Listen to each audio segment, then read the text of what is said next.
really try. Seriously. No, it's okay. We tried to warn her. Haley, how are you doing? I'm good, Howard. How are you? I'm great, thank you. Nice to finally speak to you. I've spoken to most of the guys behind host, but I didn't get a chance to speak to you, so it's good to speak to you. Too. Where are you now? Are you in the US or are you in back in the UK? I'm in London. I'm still in London. Where are you? I'm originally from near Manchester, but I live in Bilbao in the north of Spain now. I've been here for about 20 odd years, so Oh my days. not feeling forever young over here. It's okay. Who really is? So I mean, conversation on the film on the segment and the film as a whole. I was watching it again yesterday to kind of get them all together in my head and kind of talk to you about them, not only about yours but as them as a whole. Because I mean, the idea that you kind of created this on Clubhouse was something that really kind of intrigued me, because one of the things that really kind of I'm always kind of concerned about when I go into one of these anthology type films is that there's going to be certain films that are a lot better than other ones, or there's not going to be really a link between them that's going to kind of pull me out a little bit or something like that. These are very different, but they do have very similar themes. Can you tell me a little bit about kind of the inception of the whole project and how you kind of kept all of yourself in sync to kind of know what was going to kind of what the result was kind of more or less going to come out as? Yeah. I'll start from the beginning. So it was created on essentially the Clubhouse app. I don't know if you're familiar with the app, but it came out kind of still during the pandemic, where it was just a social media app, but it's all like, like live podcasting or like conversations between people. And it was late at night. And I actually wasn't there in the original inception, but I do know the story. So there was a room that was just dedicated to horror and horror fans. And a bunch of the guys that are in the anthology, I think most of them really were all kind of chatting and had been chatting on and off for days. And someone said how hard it is to get funding for horror films. And then Sebastien, one of our EPs, was in the room and he said, okay, you know what? I'm going to put some money behind, like, send me your scripts and I'll give everybody a bit of money and give you so that you can make your film.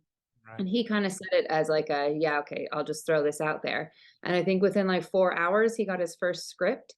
And then they just kept coming in and coming in and coming in. And this is like 4 a.m. too, New York time. And so his partner, Michael Galvan, woke up the next morning and Sebastien basically would be like, so we're going to be funding these films, and convince him that it was actually worth doing as a project, because this is essentially, we're all strangers that just happen to be talking to each other on Clubhouse. Nobody knew each other. There was like, you had to still even make sure that we were all real people and not even like bots or anything like that. So it was a bit of it wasn't even a bit, it was a real chance they took on us, a real risk that Sebastien and Michael took.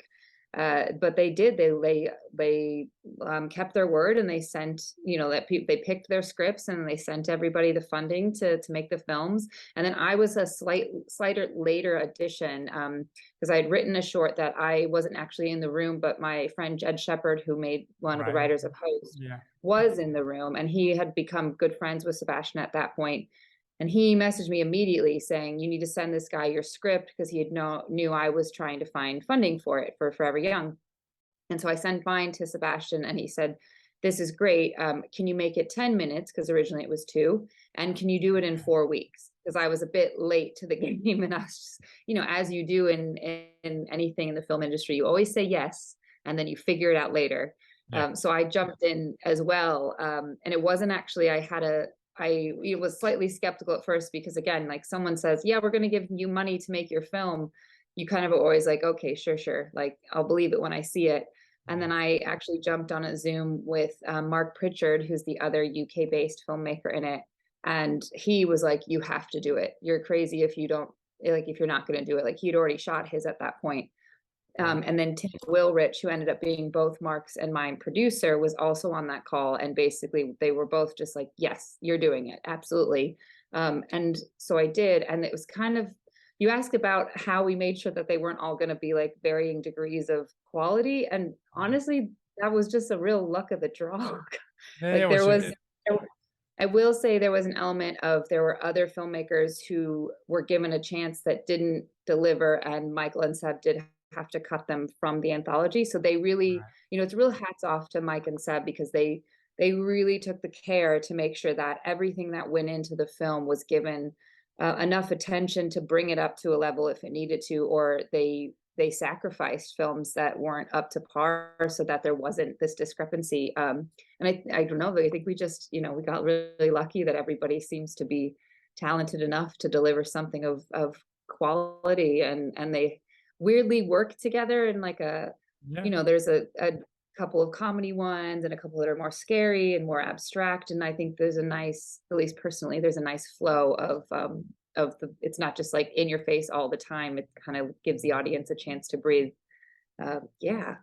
Yeah, I mean, so I mean, that was all. I mean, you basically filmed your short without even really knowing what any of the other ones were about, or the scripts, having seen the scripts or anything at all. Nothing. I think I'd maybe seen Really? Mark's script because I was closer with him at the time.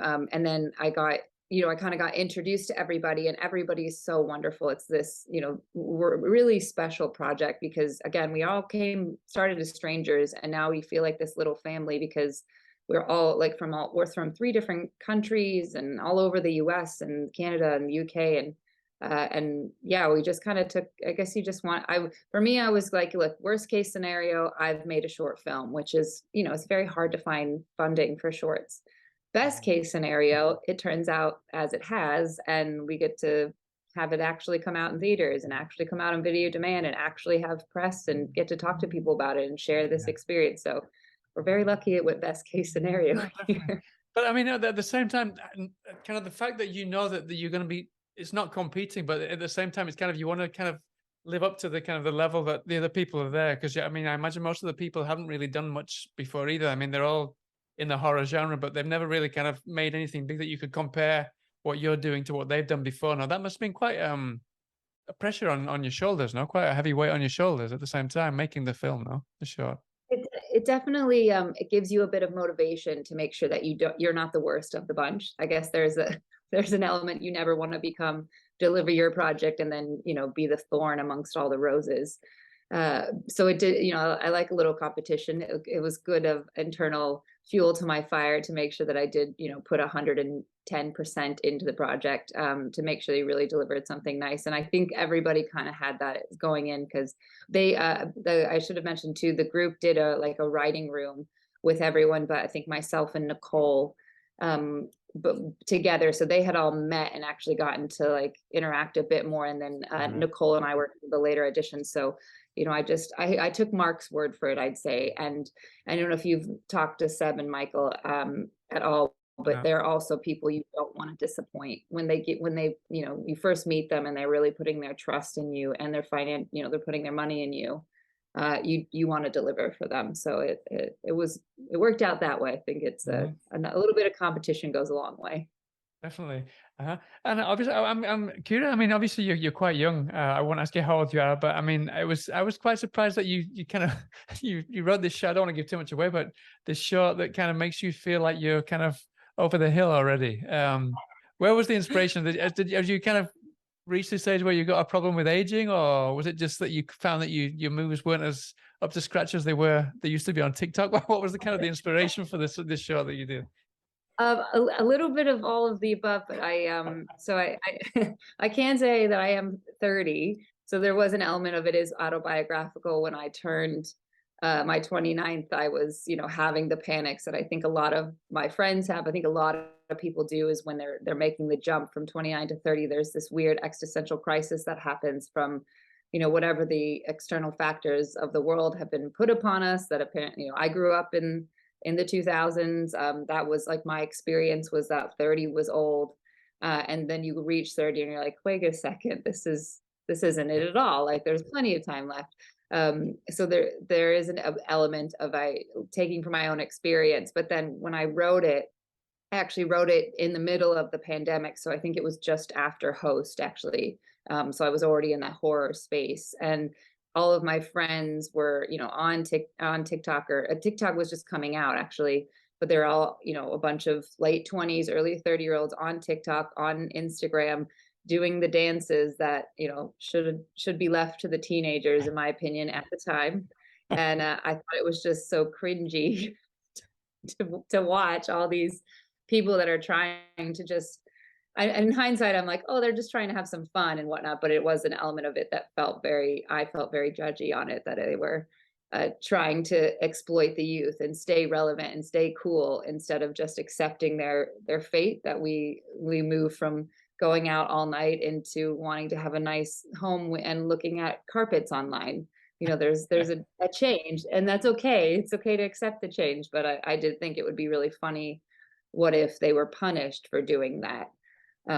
As in there was, the devil, or some sort of magic thing was going, you got to stay in your lane, like don't try and be careful what you wish for, kind of element. So it did stem from a bit of personal experience.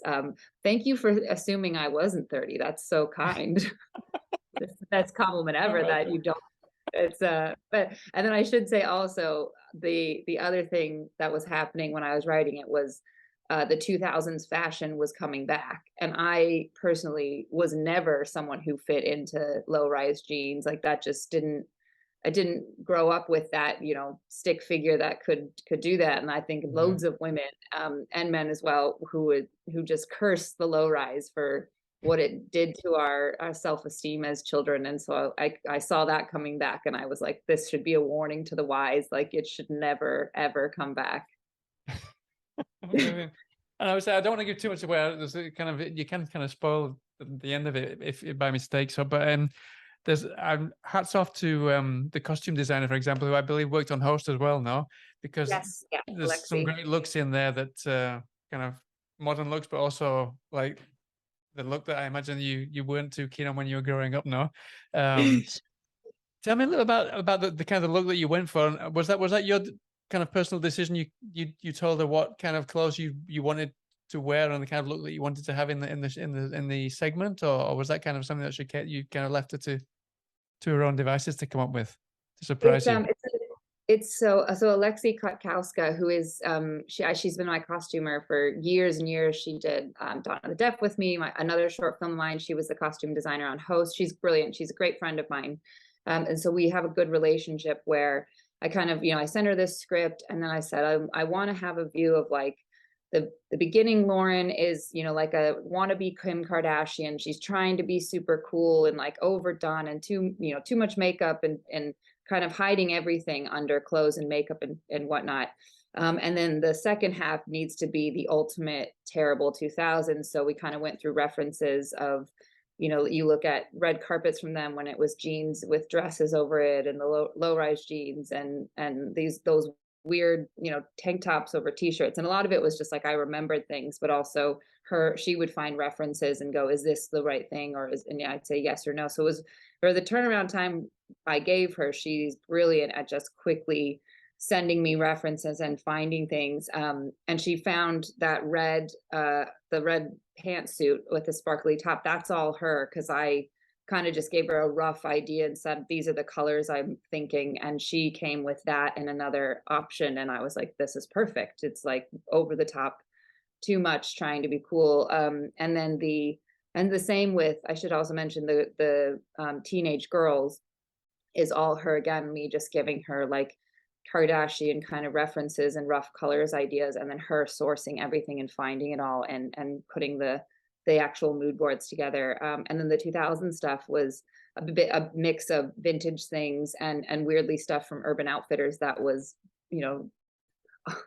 as I was saying, the 2000s were back in a terrible way. And she was like, they're actually available to buy. And I was like, yeah. I guess that's good for us, but terrible for the world. But yeah, she's brilliant. I use her on everything I can, because she knows. She's also amazing on set and knows how to just be in there and figure out, like, even there's tiny things like the earrings I have are like butterfly earrings or like bracelets or just little tiny touches that add in to help the character that she comes with. So yeah, she's great. Mm-hmm. But I mean, the team as a whole, I mean, you said that you suddenly had 4 weeks to get everything done and dusted. No, so I think you just kind of pulled in everyone that you worked with previously. I've seen that you've written a few shorts and things like that before, and a lot of the people that were involved in all of those things, and Host as well, of course. A lot of the people that were involved in all those are all behind the scenes now for this one, no? Yeah, it's very handy because I've done a couple shorts and just have a lot of my friends around London are filmmakers in their own right. We all kind of help each other out on different projects when we can. And then the very luckiest thing is that my partner is a cinematographer, so Kieran Craig. Right. So I had access to my partner, my cinematographer 24/7, which is very handy. And I highly recommend anybody to date one of the HODs that you need working on a project because it makes it easier. But he, like, in his own right, he's an exceptional cinematographer, and it's was amazing. It's great being able to work with him because we really only had 2 days on set, so we had pre-planned so much with even just the way we were going to run the set, where he would he would handle this, he would shoot things, and then if he thought that the technical side wasn't good, then we wouldn't review the footage. And it wasn't until he was happy with the camera side of things that then I would do playback, just because there wasn't time for me to watch back every single take. But we'd run out of it.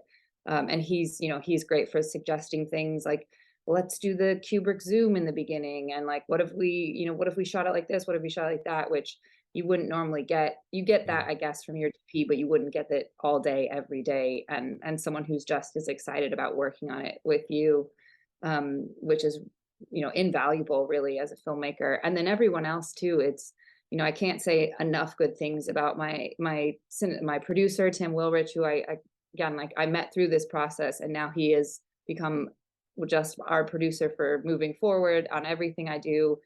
He's amazing. Like, he is so, like, it was a weird yin and yang, where it was just like anything I couldn't do, he could do. And if he was less good at things, which is kind of nothing, but I could pick up where the slack where he wasn't able to do certain things.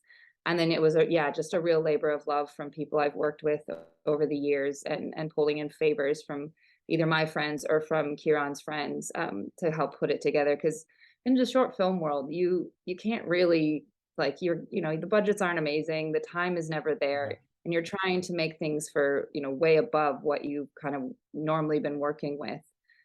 So you need a good community of people around you to make it happen. And I've had really good crews on all of it. So I'm very grateful that they came through for this one as well. Yeah, definitely. But at the same time, I'm obviously, this is your first time directing anything, because I mean, you've written things before, and obviously you've been acting in loads of things, but this is your first time behind the camera. So I mean, I imagine it was quite daunting. At the same time, having just recently done host, I imagine you learned a lot of things, having to kind of act, but also half direct it yourself, no? Because you were alone. So that must have really paid off with respect to this show, no? Absolutely. I don't think I would have had the confidence to step into the directing without host, really. It just I've written, and Forever Young is my 4th short that I've acted in, written and produced, because I do a lot of things as an actor. But usually I've had an outside director, and they've all been great. But it's one where, because I'm writing it, because I'm playing the character, I usually have an idea of how I want it to look. And then with host, with Rob, Rob's been a great friend of mine since I moved here, basically, when we did Dawn of the Deaf together. And so he's been so generous with his knowledge, even as I've kind of moved up and gotten more confident to be able to take on larger roles or do bigger projects. He's always been there as someone I can ask questions on, or what would you do for here? And then being able to actually work on host with him, where I got to see him, because I don't know if you know a bit about how we shot host, but because it was on Zoom, but we filmed on iPhones and we were in lockdown, like, he was always on Zoom with us. So I got to watch him direct myself, but also then everyone else all at the same time. Right. So it was, that's really nice to kind of see the tricks he would use to get us, help us with scenes, or the way he guide people. So it was really handy watching that. And then, of course, having to be my one-man crew with host, where I, doing all the lighting and the setups. I did have my partner Kieran Craig there as well to help me, but having to do all of that, you're like, okay, I can take on a bit more than normal. So that I think I just had a really good support system. Then when I talked to Rob about doing this film, and he was like, you have to direct it. What are you talking about? Like, that's not even an option not to do that. Like you're just scared. And it's scary the first time. Like I think the first day I was very, timid and still trying to do it, but you're afraid to really like say what you want and you need. And then by the second day I'd settled very much into it. And now I've got the directing itch where I'm like, oh, okay, guess I have to be a director now. Absolutely. But I mean, not just directing other people, but directing something that you star in, that must kind of feel strange as well at the same time now, because I can imagine it's kind of daunting to direct other people all of a sudden, but to direct other people and yourself at the same time, that's kind of diving in at the deep end straight away, no? Oh yeah, I mean, I'm a crazy person for wanting to No, do I'm not all saying of that, that. but I'm just saying it's yeah. But